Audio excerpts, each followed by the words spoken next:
Attendez, pouce. Faut quand même que je vous explique pourquoi je me barre de chez moi, tout seul, à vélo. Quand j'étais petit, je kiffais jouer au Tour de France avec des billes sur le sable ou voir les arrivées des étapes en retour de plage. Lemon à terre, c'est le Tour qui chavire. Et puis le Tour de France, ça reste les meilleures siestes de ta vie. Mais le côté lycra picouse, c'était pas pour moi. Moi, quand le vélo m'a fait de l'œil, c'est quand un pote m'a mis entre les mains le livre de Sylvain Tesson et Alexandre Poussin, On a roulé sur la terre. Ce même pote partait faire le tour du monde à vélo. On est parti samedi dernier de Paris, on compte arriver dans 3 ans à San Francisco. Bah ouais, normal. Il y a 6 ou 7 ans, je me suis mis au vélo électrique. Et en 2016, en sortant d'un plateau d'humour, parce que oui, mon métier principal c'est de faire des blagues, avec tes petites mains tu serres fort la barre, une phrase de pédophile, et... je fais essayer mon vélo électrique à Haroun. Il trouve ça ouf. Une semaine plus tard, il me propose de faire Paris-Avignon à vélo en jouant notre spectacle sur la route. On joue dans un cloître ce soir. On est tellement éclatés. Depuis, j'ai relancé le projet avec d'autres humoristes. Et ils ont tous kiffé. C'est même pas un moucheron, quoi. C'était une espèce de truc énorme. Là. Mal au cul. J'en peux plus. J'ai l'impression d'être en coloc avec des Renault. En 2020, je devais faire une tournée au Québec et en Californie. Mais je sais pas si vous en avez entendu parler, il y a eu un petit contretemps. Et Donald Trump a décidé de fermer le pays aux voyageurs européens. Alors j'ai décidé de faire un nouveau programme où je me barre à vélo, en solo, en bivouac, à la rencontre de personnes que je trouve inspirantes. Des fois c'est calé, des fois c'est de l'impro. Salut. Quoi ton prénom ? Tristan. Tristan, ouais. Parce qu'un vrai voyage, faut que ça respire. Faut pas lui mettre de camisole, sinon il étouffe. Voilà, vous savez maintenant pourquoi je fais un créneau avec mon vélo dans un ascenseur.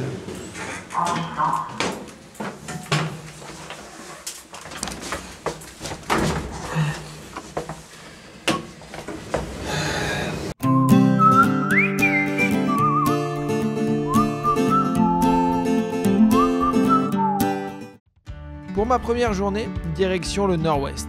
Je vais dormir chez un pote qui a une maison à l'île Verte. C'est une île où il n'y a que des petites maisons en bois et aucune bagnole. J'ai regardé, c'était à peu près sur mon trajet. Bon, j'avais pas vraiment de trajet. En tout cas, pour aller de ce côté-là de Paris, 1h15 pour avoir un petit peu de campagne, quoi. 1h15, bon, un peu mal au cul. Mais c'est que le début. Là, c'est la première fois que je vois ça. C'est un bateau chapelle. Ouais, il y a une célébration. Mais ça n'empêche. Avec le silence, c'est possible. Je fais pas de bruit. Je vais me découvrir.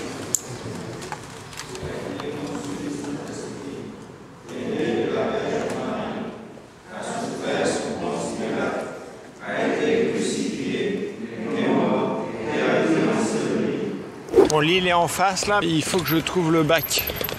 Le bac pour traverser. On dirait la Louisiane.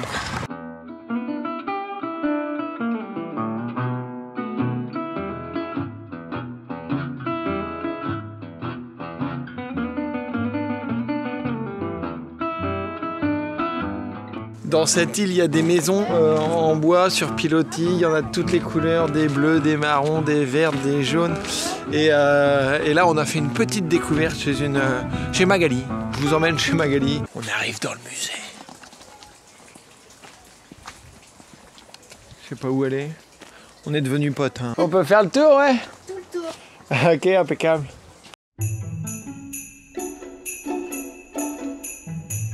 Et mon plaisir, ça va être demain.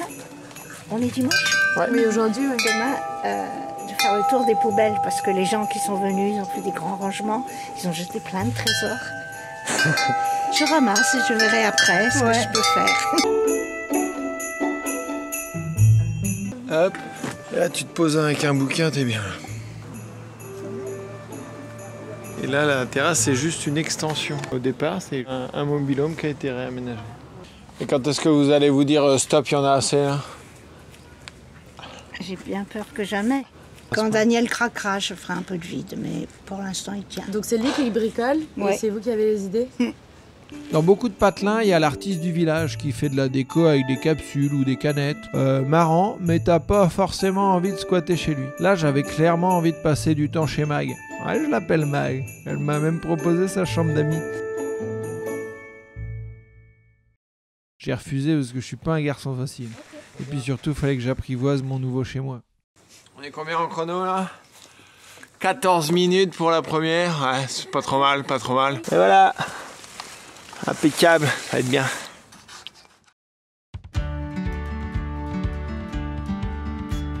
Demain, j'ai rendez-vous avec une boîte qui a conçu un vélo électrique collectif pour faire du ramassage scolaire.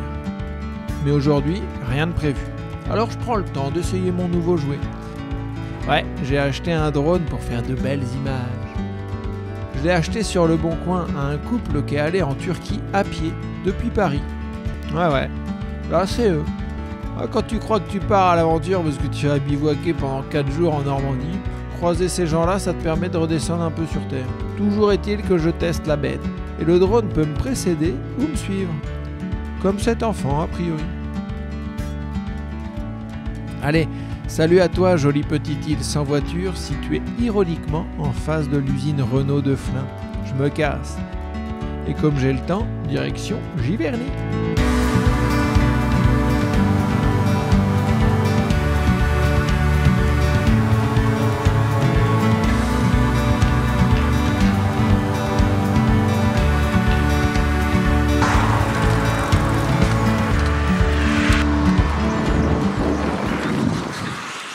Giverny, bon, c'est évidemment le village des impressionnistes. Hein. Les meilleurs sont passés par ici. Gauguin, Boudin, Monet, Balkany.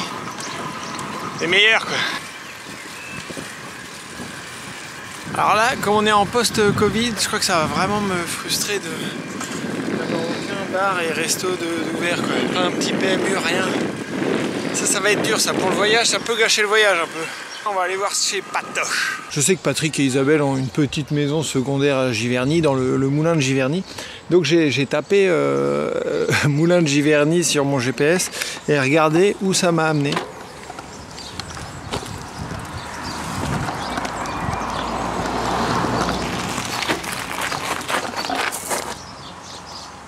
Est-ce un signe?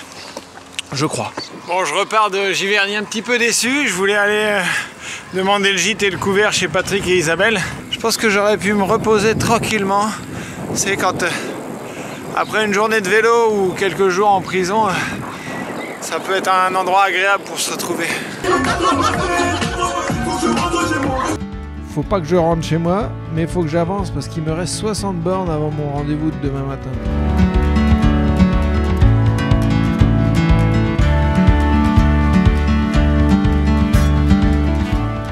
Là j'ai un petit dilemme parce que le vélo électrique a plein d'avantages, mais il est électrique et il me reste plus que 15% de batterie. Et là j'ai encore 40 km à faire avant d'aller à Beauce où j'ai rendez-vous demain matin avec les mecs qui font le ramassage, les mecs et les meufs d'ailleurs, les mecs et les meufs qui font le ramassage scolaire à vélo. Mais du coup je pourrais dormir là dans le bois, mais il faut que je recharge la bécane, quoi. Et ici là j'ai pas trouvé de prise pour le moment. Donc voilà, il est 19h15. J'ai déjà fait un peu plus de 65 bornes depuis l'île verte. Commence à piquer un petit peu. Je sais pas trop. Mangez-moi. Là comme ça en parlant, j'ai l'impression que ça va aller plus vite. Enfin que je vais arriver plus vite à destination. Alors que finalement ça change un petit peu rien. C'est juste que ça m'occupe. Au bout de 4 heures, 4h30, 5 heures de vélo, tu commences à te sentir un petit peu seul. T'as envie d'une compagnie. Et puis t'aurais envie qu'il y ait quelqu'un qui arrive sur le bord de la route là, qui fasse « Ah, mais vous cherchez une batterie? Allez-y, venez vous brancher chez nous et prenez l'apéro. » C'est ça que t'as envie. Et sinon, une petite descente, ça peut faire plaisir. Kiffant. Je suis arrivé aux Andelys vers 20h30. J'ai trouvé une borne, elle marchait pas. La prise de l'office du tourisme, elle marchait pas. Les toilettes municipales, pas de prise. J'ai finalement trouvé mon salut chez Lafarge, sur un bateau remorque. Ils sont gentils, les gens de chez Lafarge. Bossent pour des enculés, mais ils sont gentils. 9h30. Je termine ma petite quiche Lorraine, ma petite wish Lorraine. Petite lèvre aussi, important ça. L'amitié avec la Belgique. C'est important.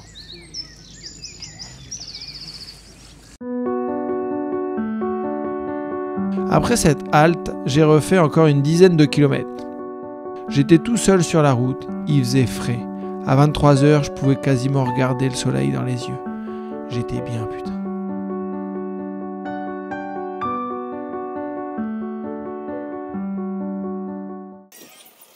Le lendemain, je me réveille dans un village juste à côté d'un terrain de pétanque. J'aurais eu des boules, du ricard et des potes, j'y restais toute la journée. J'avais rien de tout ça dans mes sacoches, donc direction Schoolbus. Allez en route, mauvaise troupe.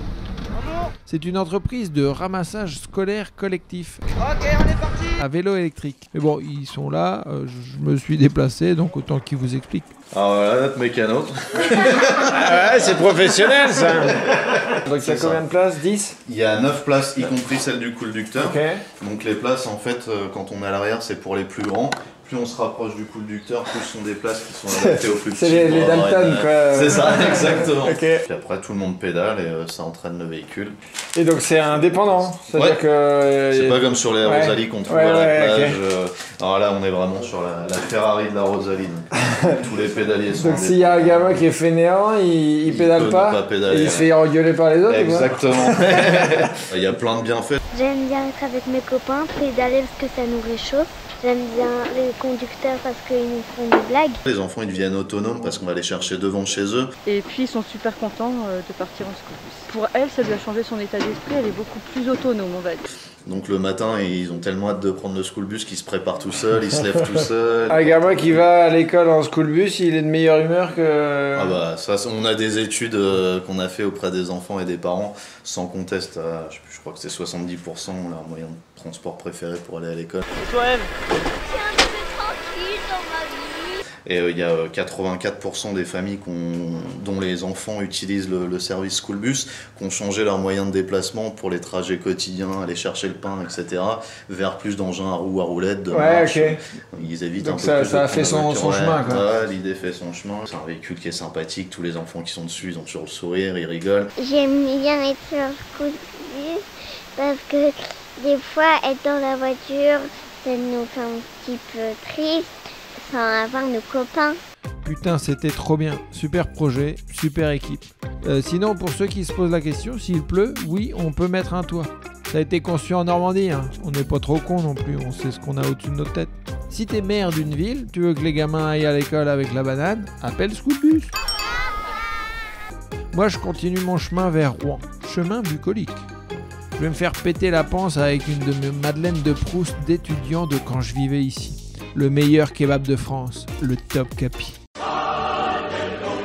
Parfait quand il fait 35 degrés. Quand tu reviens dans une ville où tu as passé un peu de temps, tu dis « Ah ouais, bah, j'aimais bien aller manger ici, j'aimais bien boire un coup là. » Quand c'est la ville où tu as fait tes études, tu fais « Ah bah tiens, j'ai vomi ici. Ah, je me suis endormi ici. Ah, je me suis réveillé à poil là. »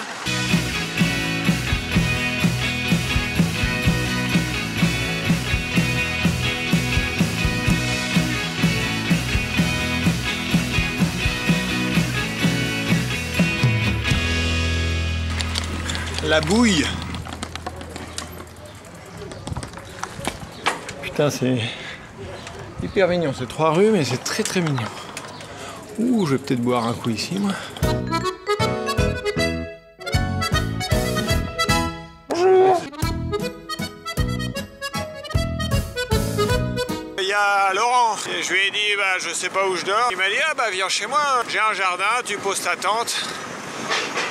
Donc là, je m'en vais au hameau de Beaulieu. Alors, faudra pas que je dise à sa femme que je l'ai croisé au bar. Il m'a dit, ouais, tu dis que t'étais entre deux champs et puis j'étais là-bas et du coup, je t'ai invité à dormir chez moi. C'est trop mignon par là. Trop mignon. Je crois que c'est là.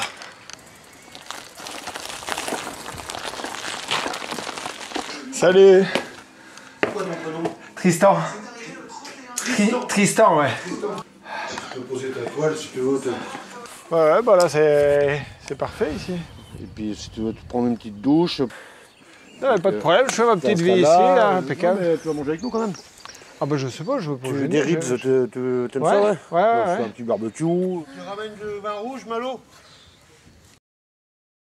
Et les ânes, ils sont en face, hein? Ouais, si tu veux, on les voit là. Ah ouais? C'est appelé, mais... Ils ont... en fait, il faut traverser la rue. Et en face, c'est encore à eux. Il y en a qui bourrent comme des cinglés. Attends. Et alors des fois ils ont fait de l'anibus, c'est encore différent du school bus, c'est qu'ils emmenaient les enfants avec, à l'école en âne. Ils posaient leur cartable sur l'âne batté et ils allaient à l'école en âne. Faut à méditer Nicolas de school bus. Hein, ça c'est l'avenir. Ah ben le voilà mon économe. Et le dernier économe voilà. qui nous reste, parce qu'il y en a plein qui sont passés ici. Hein. Ah bah voilà, on va retrouver l'économe. Après cette belle soirée en compagnie de Laurent et Cathy et ce doux petit déjeuner avec cet âne, j'ai rangé ma tente en compagnie du voisin qui passait par là. On a papoté à la cool. Mais... c'est un vélo électrique là, la vache. Après bon bah l'hiver c'est difficile là, le vélo l'hiver. Demain je vais aller manger à Yport demain. Yport, ah bah c'est sympa il paraît Yport. que c'est sympa, ouais. Et forcément, à un moment, on a parlé météo. Mais il pleut pas tant que ça. Alors vous êtes à côté de Rouen, il pleut tout le temps. Oh, non, ça fait des années qu'il fait beaucoup plus sec quand tu regardes la météo. Des fois, ils sont plus arrosés dans le sud que nous maintenant. Nous, on a une période de sécheresse dans le nord de la France maintenant.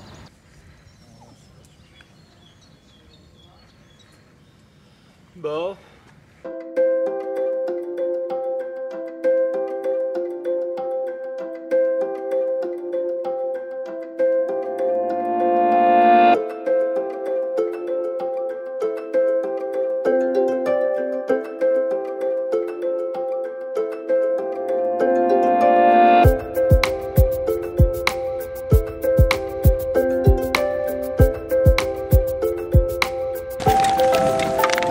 C'est l'endroit parfait pour violer une joggeuse. Bonjour. Eh, ça va, c'était pour rire, hein. J'ai rien fait. Allez, peut-on rire de tout? Vous avez 2 heures. À l'époque des proches, à l'époque Coluche et patati et patata, gna gna gna gna gna gna, et les juifs, et les arabes, et les pédophiles catholiques. Mais qu'est-ce qu'en pense Éric Zemmour et Christophe Barbier? Alors on va appeler des experts, on va faire des plateaux télé, on va en parler. Ah putain. Allez, on reste concentré. Je suis passé à Bolbec, une ville de 11 000 habitants qui traîne une réputation de consanguin. J'en avais fait un sketch au génial festival L'Estuaire d'en rire à Honfleur. Il y a un avantage avec la consanguinité, et c'est ce qu'ils font à Bolbec, c'est qu'ils fêtent le même jour la Saint-Valentin et la fête des mères. J'y ai pour deux, celle-là. Ça, c'est une blague de la régisseur et pas de moi. J'assume, hein. Je sais pas Gad Elmaleh. Je m'étais pas fait que des potes. Un déluge de colibés sur les réseaux sociaux. Gamin de 10 ans, pauvre mec, c'est nul, pecno. J'avais été en contact avec 2-3 bolbéquets qui m'avaient invité à découvrir les bons aspects de la ville, mais ce jour-là, ils étaient pas dispo ou ils m'ont pas répondu. Je reviendrai peut-être pour jouer mon spectacle. On verra si je me fais lyncher. Donc j'ai continué ma route jusqu'à Cricto-Lesneval, chez des amis, pour prendre l'apéro. Finalement, l'apéro s'est transformé en barbecue. Là, je repars ce matin, j'ai les yeux un peu qui collent. Et là, je vais direction Yport. Il paraît que c'est joli, Yport. J'ai jamais mis les pieds à Yport. Alors, on va aller voir Yport. Tu voulais voir Yport? On a vu Yport.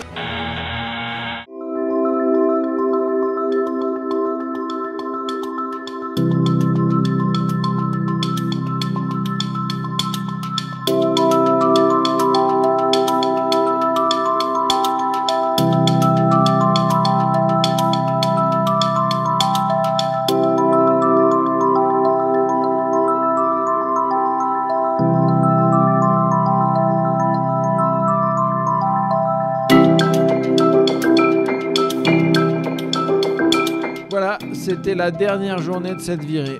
Comme c'était une période de déconfinement, c'était pas les meilleures conditions pour faire des rencontres ou recharger la batterie, mais ça va aller le coup. Aujourd'hui, j'ai ma chambre chez Magali. Je sais que les gamins sont heureux d'aller à l'école grâce à Schoolbus. Laurent et Cathy m'ont proposé de revenir squatter leur jardin pour l'Armada de Rouen. Et j'ai découvert la bouille. Marrant ça à dire la bouille. Et ça fait du bien de découvrir ou de redécouvrir la France. On se sent vivant à vélo. En tant que Canet, j'ai même aimé Le Havre, c'est pour vous dire. En plus, quand on n'est pas au patrimoine mondial de l'UNESCO, alors que Le Havre, si. C'est quand même la classe. Hein. Mais bon, il faut savoir que ça a été détruit à 85% par les Anglais pour contrer Hitler. Et c'est la reconstruction qui fait que c'est au patrimoine mondial de l'UNESCO. Donc si on y réfléchit bien, Le Havre est au patrimoine mondial de l'UNESCO grâce à Adolphe. Donc finalement, les Havrais, qu'est-ce qu'on dit? On dit merci Adolphe. Allez, tous ensemble.